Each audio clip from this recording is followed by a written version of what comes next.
Steve Loshman es un médico psiquiatra de la Harvard Medical School y el autor de una novela que explora el aspecto clínico de lo que películas y ahora series de televisión nos han enseñado a denominar zombies.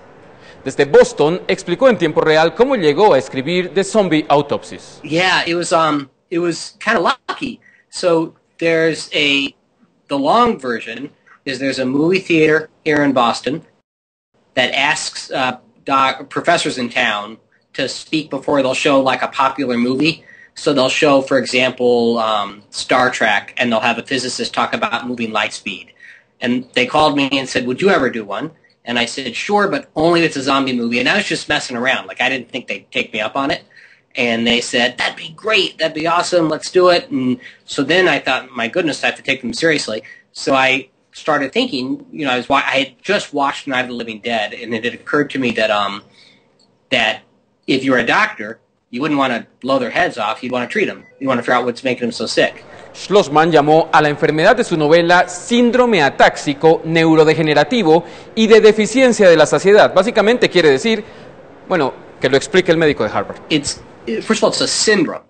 And in medicine, whenever you don't know for sure the cause of something, which is the case in the beginning of my book, by the end they know it's a virus, you call it a syndrome, which just means a bunch of symptoms hold together more often than not. And then it's just descriptive. So ataxic is a fancy word for not having good balance. So the way zombies kind of walk with their hands out and you know, tumble from side to side. Neurodegenerative means that the neurons are degenerating, are falling apart, especially the frontal lobe. So the front part of the brain is slowly turning to mush. Satiety is the sense that you're full, you've eaten enough. And so satiety deficiency is the absence of that sensation, and there are certain lesions in the brain that can make you think you're always hungry no matter what, and then it's a syndrome. So it's stumbling, stupid, hungry humanoids, basically. That's what ANSD is. Su libro examina no solo el aspecto clínico de lo que esta enfermedad le haría al cerebro humano, sino también la dimensión ética de ir por ahí reventando cabezas zombies. To me, that's what's so interesting about it.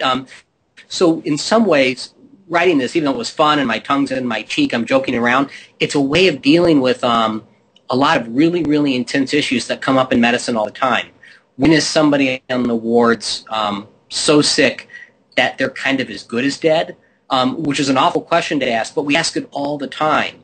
So I was thinking with zombies, I mean, they're human, or they were once human, and in order for us to give ourselves permission to dispatch them, to either dissect them or study them or kill them, we have to define them as something other than human.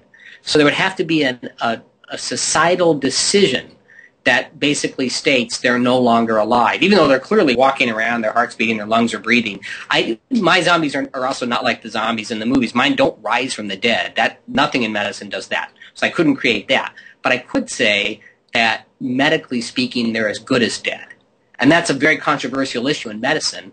But in the book I wrote, I wanted to sort of play with that idea. So I had all these religious leaders come together and meet with doctors and policymakers and write this treaty that says when you hit stage 4 of this disease, it's appropriate to have funerals, do everything you would do for when someone dies, and then take care of the no longer existing human and call them humanoids. Aunque la suya es una obra de ficción, necesariamente hace que uno se pregunte, ¿podría ocurrir una emergencia global de dimensiones apocalípticas? Más aún, ¿podríamos hacerle frente?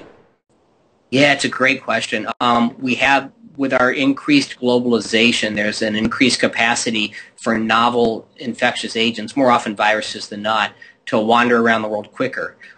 The chances of a novel infection becoming apocalyptic in scenario, I think, from talking to people I know at the CDC, from talking to my friends here, are pretty slim. I think things could get dark fast, but I think we'd get on top of it fairly quickly too. I think what would most likely be overwhelmed would be our infrastructure, would be our like we can treat folks with horrible illnesses, but if the ICU is full, we can only put so many people in the intensive care units, and depending on the wealth of different nations, they'll have different capacities to handle this stuff.